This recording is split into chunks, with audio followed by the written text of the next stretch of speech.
여러분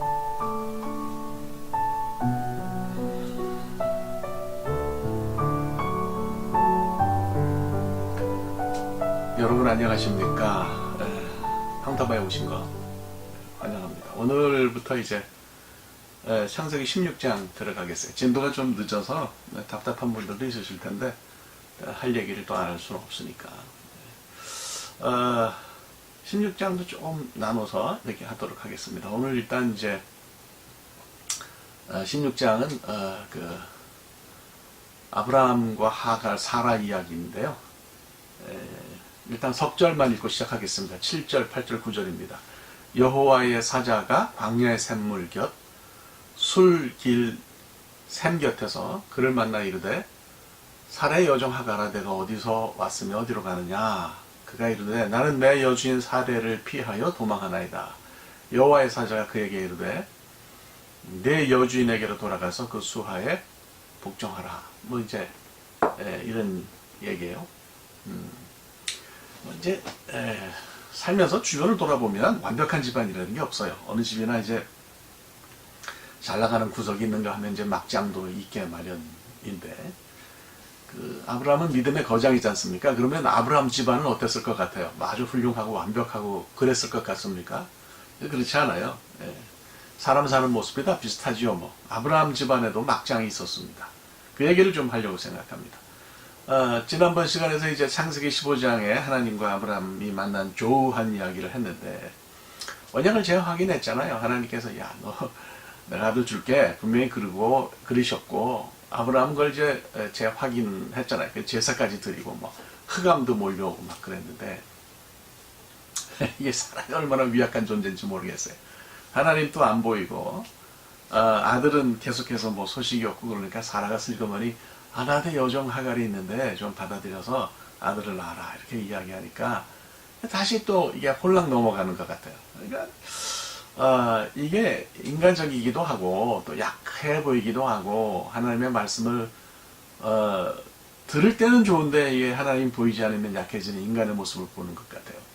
어쨌거나 이제 그렇게 돼서 이건 뭐 이야기를 진행하기 전에 명백하게 아브라함의 잘못이고 실수다 이렇게 말씀을 드리고 전제를 하고 시작합시다.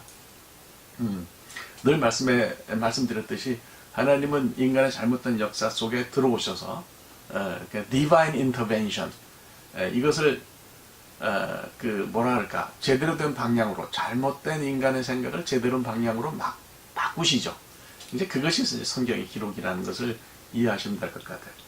자, 어쨌거나 이제 하갈이 아이를 잉태하는데요. 그러니까 이제 그 다음부터 막장 드라마가 시작이 돼요. 뭐 제목이 대놓고 암투쯤 될까요?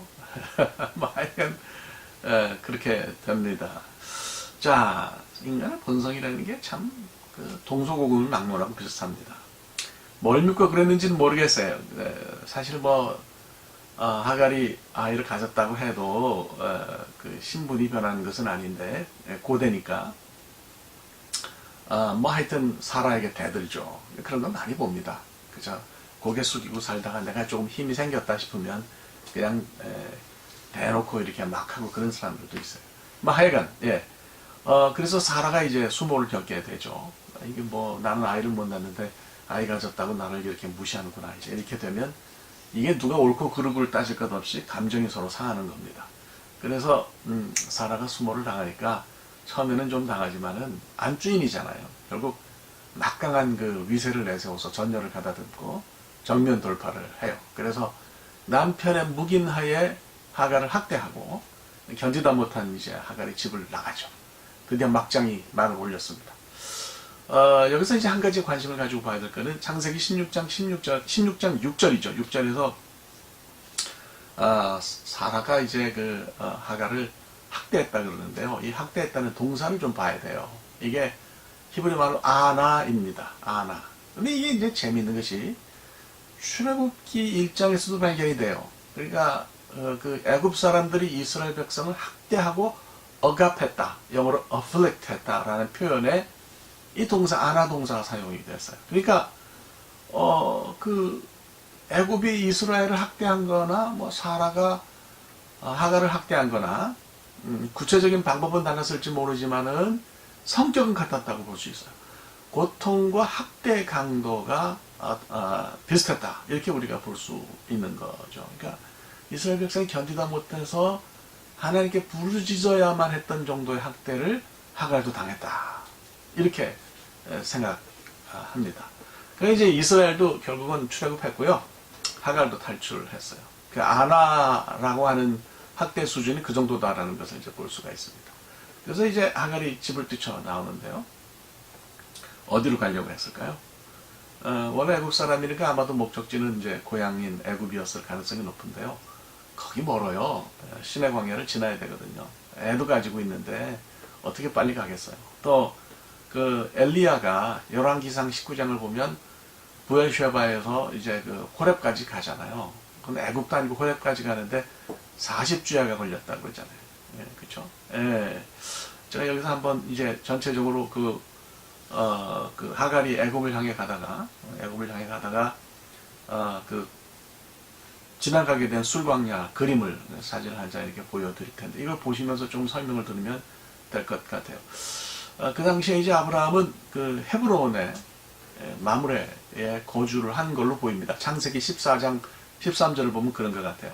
그러니까 거기서 가장 애굽으로 갈 때 빠른 길은 부엘쉐바를 거쳐서 술광야를 통과해가지고 직진해서 애굽으로 들어가는 그런 길이었던 것 같아요. 옛날에 이제 아브라함이 가나안에 내려왔다가 기근을 못 견디고 애굽에 내려갈 때 걸었던 길이기도 해요. 아브라함은 이제 천재인 기근 때문에 자연재해 때문에 먹을 것이 필요해서 애국으로 갔는데 하갈은 사람의 학대를 피해서 그 길을 갑니다. 뭐 천재와 인재라는 차이는 있지만 가해자와 피해자가 같은 길을 걸었다는 것은 굉장히 역설적이에요. 하여간 이 길로 나선 하갈이 뭐 꽁꽁 숨어라 머리카락 보일라 막 이렇게 하고 그냥 스스로 자취를 감췄으면 찾기 어려웠을 텐데 여행을 하려면 물이 필요하잖아요. 오아시스에 들러야 되는 거예요. 근데 이제 당시 술광야에는 사람들이 들리던 고대 오아시스가 있었던 거고요. 거기 이제 들렀다는 건데 하나님의 사자의 정보력이 대단합니다. 뭐 사실 하나님의 사자면 그쯤 돼야 되지 않겠나 싶은데 어쨌거나 자연스럽게 거기서 이제 만나고 있어요. 제가 여기서 오늘날 술광야의 모습을 다시 한번 보여드리겠습니다. 그림으로. 뭐 그녀가 들렀던 오아시스 뭐 이런 거는 지금 3,500년 전이라고 생각하시면 아니 4,000년 전이 4,000년 전이라고 생각하시면 그 오늘날의 모습에서 그때 모습 못 찾는 거죠. 자, 누구나 이제 인생을 살면서요. 그 하갈처럼 현실로부터 도망을 피신을 꿈꿀 때가 있어요. 그리고 도망하면 하나님이 나를 어떻게 찾으시겠냐 이렇게 생각할 때가 있는데 시편 139편 읽으면 인간의 이런 마음과 그 하나님의 생각을 동시에 볼 수가 있어요. 내가 하늘에 올라갈지라도 거기 계시며 스월에 내 자리를 펼지라도 거기 계시나이다. 내가 새벽 날개를 치며 바다 끝에 가서 거주할지라도 거기서도 주의 손이 나를 인도하시며 주의 오른손이 나를 붙드시리이다. 뭐 보호하신 하나님을 노래한 것일 수도 있지만 현실로부터 도망가 봐야 그 끝이 하나님이다 라는 걸 말해주는 그런 시편이기도 합니다. 우리가요 돌고 돌아서 여기 도망간다 하고 도착한 그 마지막 지점에 하나님이 서 계시는 거예요. 하나님의 사자가 술길 샘 곁에서 16장 7절을 보면 하갈을 만났다 그래요. 근데 재밌는 거는 샘이라는 히브리 단어가 아인인데요. 이 말은 눈이란 뜻도 있어요. 지켜보는 눈이란 뜻도. 그러니까 하갈이 도망가서 찾았던 샘이 하나님이 그녀를 지켜보는 눈이었다라고 하는 어떤 중의적인 의미, 어떤 복합적인 의미가 여기 숨어 있어요. 참 절묘합니다. 제가 읽으면서 놀라는 그런 부분이기도 합니다. 사람이 이제 하나님 피할 수 있는 방법은 없는 것 같아요. 어쨌든 거기서 하갈을 만난 하나님의 사자가 말을 걸었는데요. 추노꾼처럼 살벌하게 말을 건 게 아니라 뭐 어제 만났는데 오늘 또 본 것처럼 자연스럽게 말을 건넙니다. 하갈아, 너는 어디서 와서 여기까지 왔냐? 그리고 어디로 가냐? 이렇게 이제 물어봐요. 어디 가니? 그런 거죠. 근데 이제 하갈이 동문서답 하죠. 동문서답 하는 게 재밌어요. 그러니까 처음에는 그 장소를 물은 거죠. 너 어디서 왔냐? 그러니까 장소를 물었으면 장소를 대답해야죠. 뭐 헤브론에서 왔다. 그래 되는데 그녀는 그렇게 대답하지 않아요. 여주인은 사라를 피해서 도망왔다 그래요. 이게 고통을 겪는 사람이 어디로부터 도망하냐. 장소는 피상적인 거죠. 상황으로부터 도망갔다는 게 훨씬 더 정확한 표현이에요. 그래서 대답을 참 잘했다고 볼 수가 있어요. 그런데 이제 두 번째 질문인데 어디 가냐? 여긴 대답을 못한 거예요. 어디로 가냐 묻는 두 번째 질문에 그냥 도망한다고 얼버무리죠. 과거는 정확하게 대답했는데 미래는 대답을 못해요. 이유가 뭐냐? 미래가 없기 때문이 아니겠어요. 저는 이것이 아마 그 하갈의 절망적인 상황을 잘 보여준다고 생각합니다. 아마 눈물이 핑 돌았을 거예요. 학대로부터 피신했지만 미래가 없는 절망에 처한 것이 그녀의 현실이다. 그런데 그런 그녀에게 하나님의 사자가 말을 걸었다면 그는 어떤 의미가 있냐. 독일의 구획학자 베스터만은 이거를 생명과 평화로의 초대라고 그렇게 이야기를 합니다. 참 그 대단한 표현이라고 저는 생각해요. 네. 조금만 더 할게요. 생명과 평화로의 초대라고 말합니다. 그게 뭐냐? 그 당시에는 공동체에서 떨어지면 살 수가 없어요. 사실 하갈이 애굽으로 돌아가지만 이 아이도 가졌고 죽은 목숨이나 다름없는 거예요. 애굽에 간다 그래서 제대로 살 수 있는 보장도 없어요. 그러니까 죽음으로 가는 길을 사실 그녀는 가고 있었다 이렇게 볼 수 있는데 그녀에게 하나님의 사자가 말을 걸었다. 생명으로 다시 초대한 거다. 그런 얘기인 거죠. 참 감동스러운 장면이 아닐 수 없습니다. 저는 여기서 우리 생각을 좀 하게 되죠. 본문에 있는 우리 생각을 하는 거예요. 잠깐 생각을 멈추고 보니까 하갈만 이런 힘든 상황에 놓여 있는 건 아니죠. 우리 역시 나 역시 피신과 도망을 꿈꿔야 할 만큼 삶에서 지쳐있는 사람 가운데 하나라는 거예요. 우리가 그럴 수 있어요. 그런데 하나님이 그런 나를 지나치지 않으시고 보시면 웃으시면서 헬로 그리고 인사를 건네시는 거예요. 이 시점이 아주 결정적인 거죠. 여기에 대답하고 반응을 보이면 하나님의 생명이 내 속으로 다시 물결치면서 흘러 들어오는 건데 이거 하나님의 이런 그 인사에 응대하지 않으면 대답하지 않으면 죽음과 같은 절망 속에 여전히 머무르게 된다는 거예요. 여러분 우리 힘들죠 다. 그런 우리에게 하나님이 헬로 하고 말을 건네세요. 그때 우리가 그냥 말을 못하겠다고 하면 수줍게 웃기라도 합시다.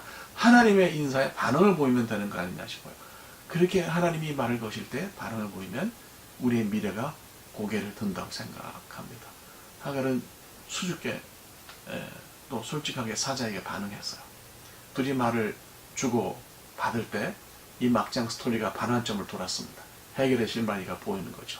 자, 오늘 말씀을 다시 한번 생각하면서 공부를 마감하겠는데요.